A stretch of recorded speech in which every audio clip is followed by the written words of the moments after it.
Hello again, everybody. Welcome to the Backbone Podcast, where common sense still makes sense in a world that is sick and only getting sicker.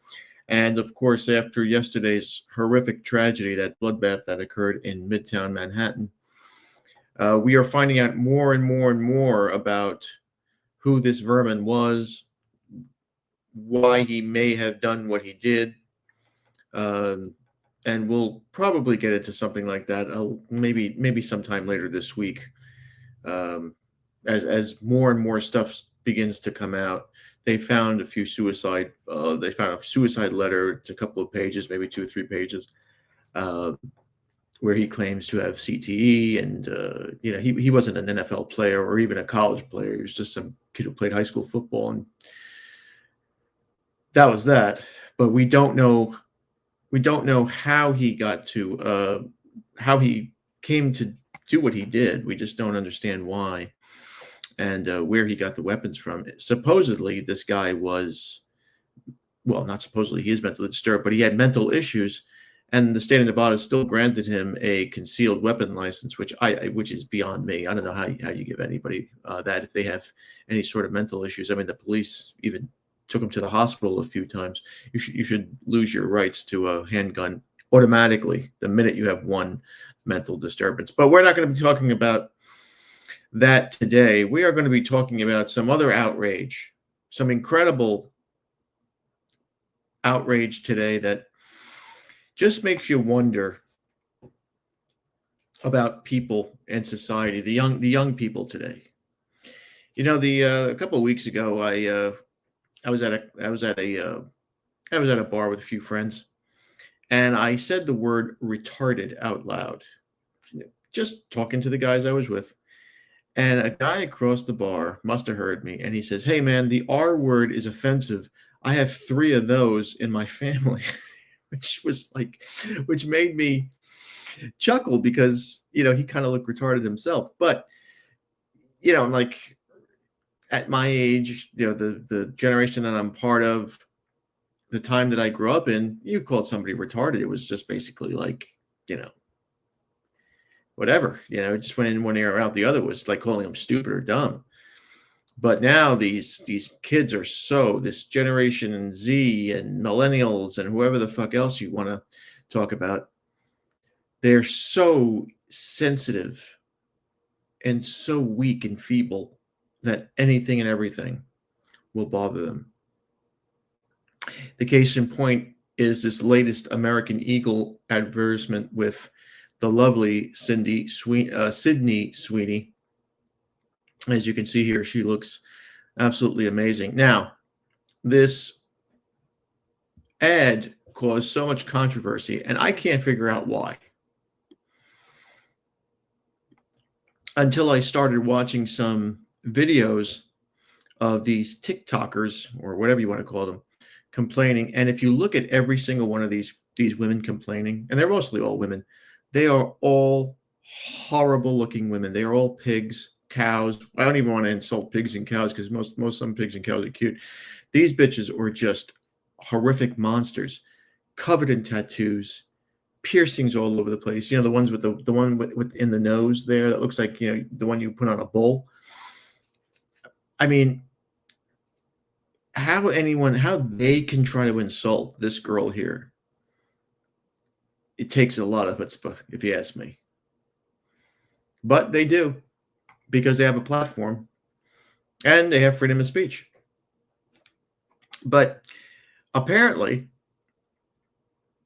the American Eagle ad with Sydney Sweeney has been prompting controversy because of a hint of what many people believe is white supremacy.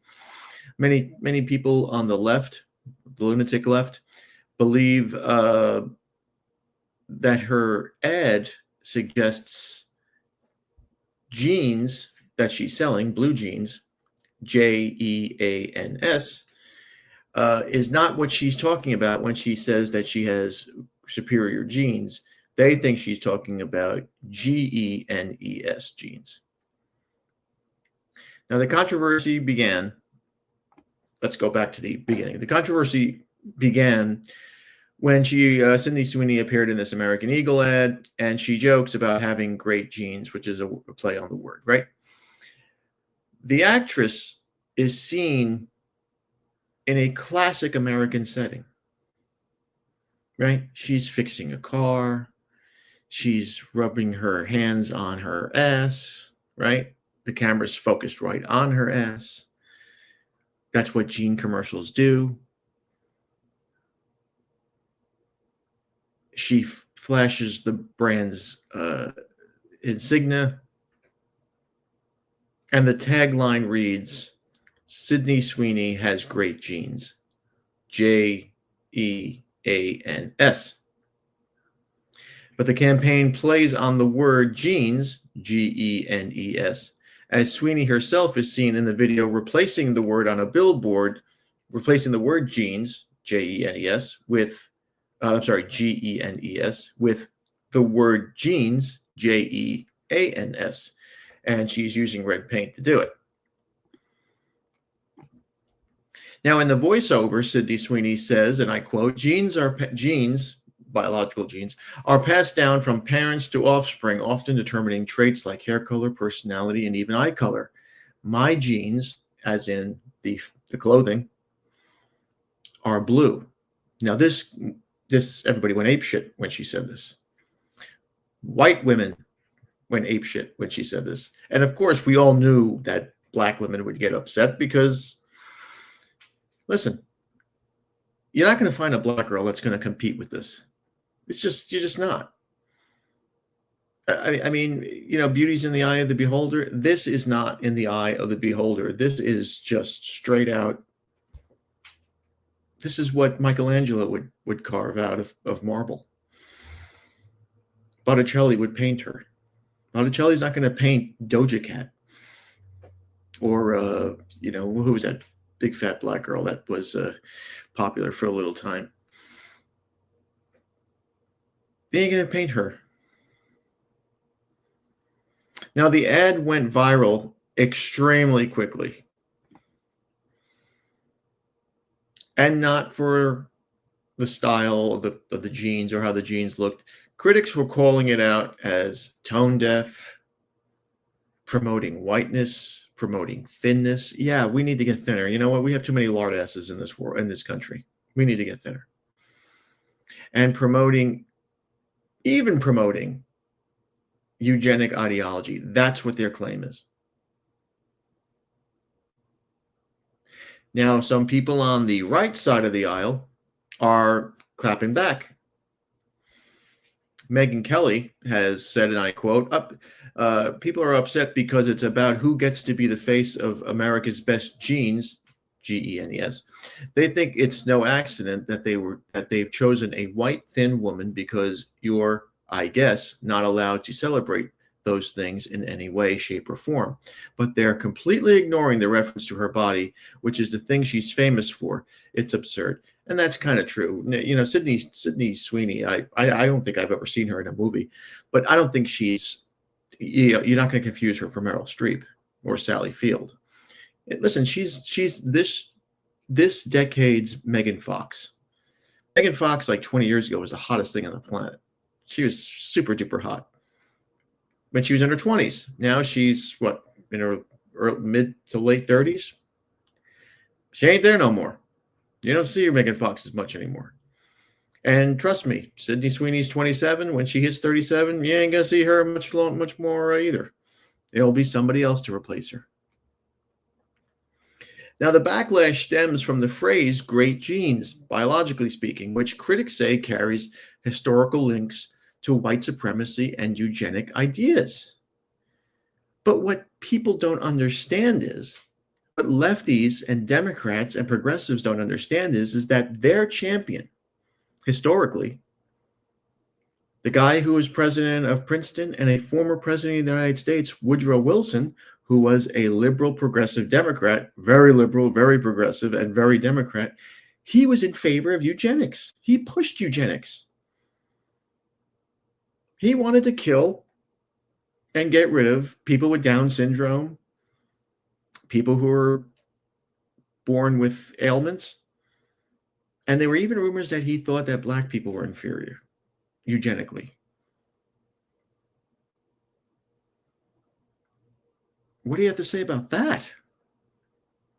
Now, a widely circulated Salon article, another rag, and a viral social media post claim that the phrases like great genes, when paired with blue-eyed, blonde-haired women like Sweeney, echo historical white supremacist rhetoric and Nazi propaganda. Ooh, the Nazis made it to American Eagle. Can you imagine you're a brand named American Eagle, right? American and Eagle. Eagle is a symbol of, well, America, the American bald eagle. How did they get Nazi propaganda out of that? Now, TikTok has gone nuts, and I'm going to try to find some clips of this.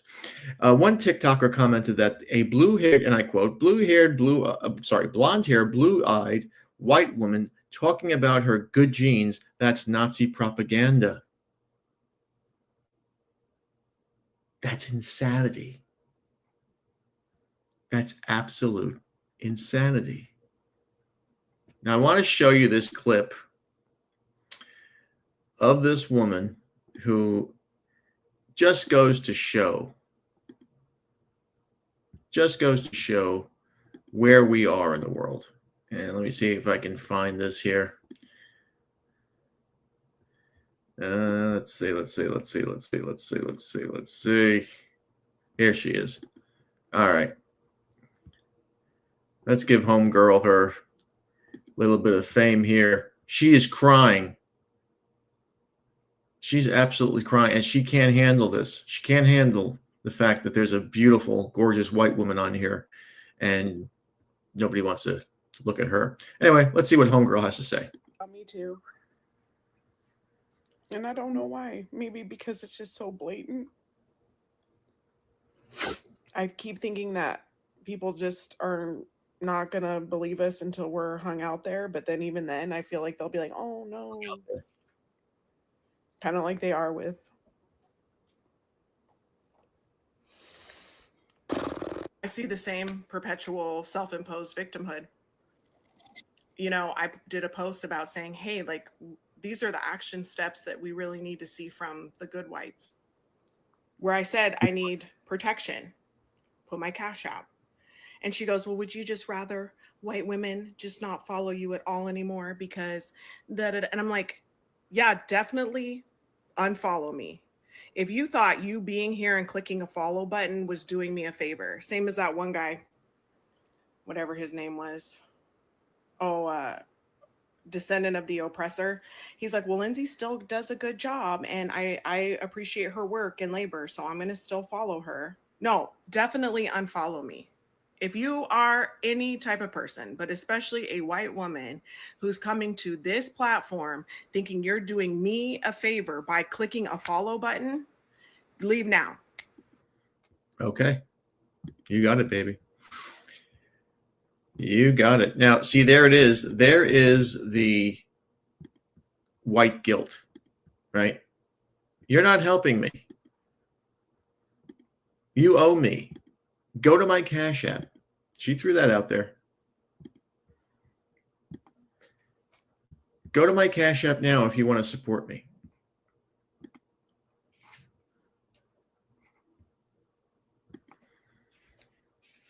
It's utter nonsense. You know, I forget who it was. He was a former KGB. I think he was the head of the KGB many, many years ago, who famously said, I have the criminal in mind. You just have to think of the crime. And that's what the left does. They look for anything and everything to complain about.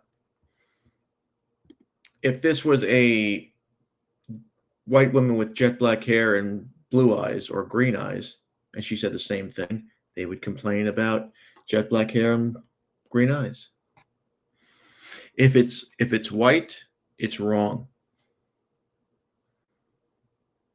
And you see these women, and women are their own worst enemies, especially if you're a beautiful woman. If you're a beautiful white woman, forget it. But if you're a beautiful woman, you will have these psychopath heifers coming at you with no mercy. the ones with the tattoos all over their necks and shoulders and faces, and the piercings all over their faces and ears and all that, they're going to come after you because they're so vapid, they're so damaged and jealous that they must attack you. And now we're at the point where selling blue jeans is white supremacy. So liberals, I mean, basically see racism everywhere. And that's a great thing, because the more they blurt garbage like this out, the more it numbs the whole racism bullshit, and the more white people will become immune to it. Because right now, white people are so terrified of that word. Still, even now, white people are terrified of that word. But the more you use it, the more it's thrown at you, the less and less powerful it becomes. And white women, instead of engaging in this shit, instead of kowtowing to this, embrace your beauty. White women are the standard of beauty. It's been like this forever. And blondes are the gold standard of beauty. Look at any painting in Western civilization. They knew in the Renaissance that there were Asian women and black women, and they even knew that there were Indian women in the turn of the 16th and 17th century. They didn't paint pictures of those bitches, though.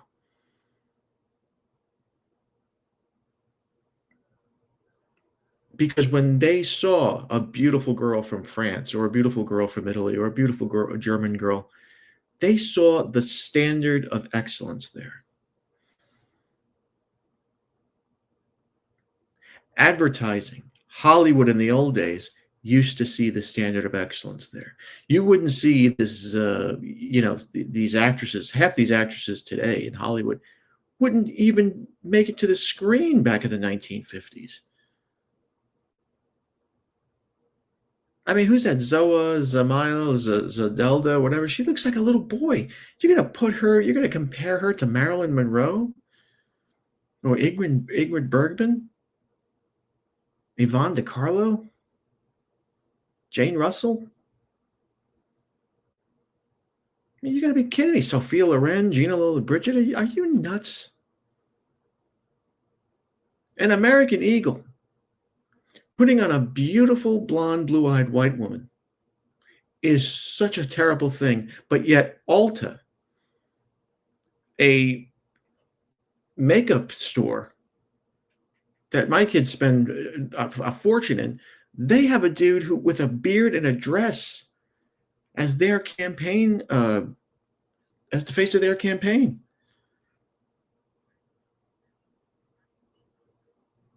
That's brave. That's wonderful.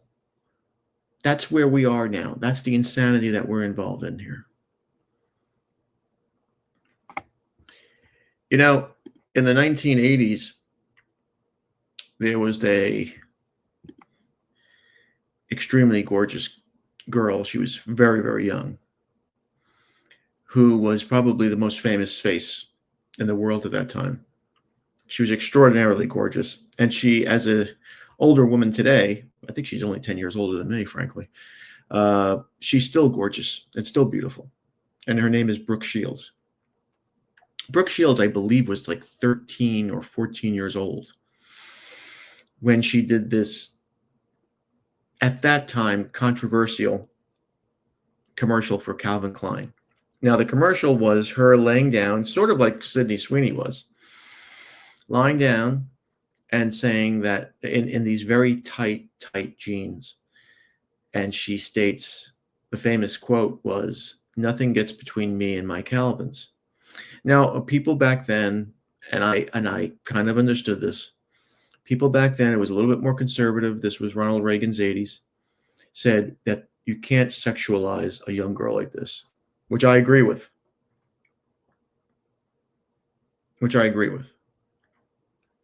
Now, the sky didn't fall when this happened. There was no talk of white supremacy. There was no talk of Nazis. There was no talk of this, no talk of that. And if you look at Brooke Shields, her genes are perfect. Her genes are literally perfect. I mean, that woman is 6 foot tall, perfect face, perfect eyes, perfect hair, perfect lips, perfect body. I mean, she came out of a fucking comic book. She's perfect. You're not going to fuck with that. You know, God said, hey, dude, what do you think? Tell me about the perfect. You already made her. Her name is Brooke. Just get her over here, please. Convince her to marry me. There was no controversy about her looks. There was legitimate controversy about her age. And should her looks be, should she be objectified the way she was? And a lot of people were upset about that. But we moved on. She kept a great career. She made a few movies. She was on a few TV shows. And now she's up there now doing something else. I don't know if what she's up to now, but I've seen her. I've seen some pictures of her lately. She still looks gorgeous. I mean, she has children who are drop dead fucking incredible. I saw a video of Monica Bellucci with her daughter, and you just, you talk about race mixing and stuff like that. You look at what Monica Bellucci and Brooke Shields and some of these people, and you're like, no, don't do it. Don't mix. We're not supposed to, because their daughters are unbelievable. Unbelievable. But anyway, so there's Sydney Sweeney. We're going to look into more of the maniac, the Midtown maniac from yesterday.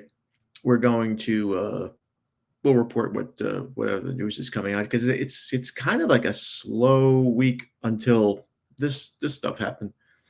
But we'll give you an update on what's going on with that, and we'll give you an update on the NFL stuff if you're interested.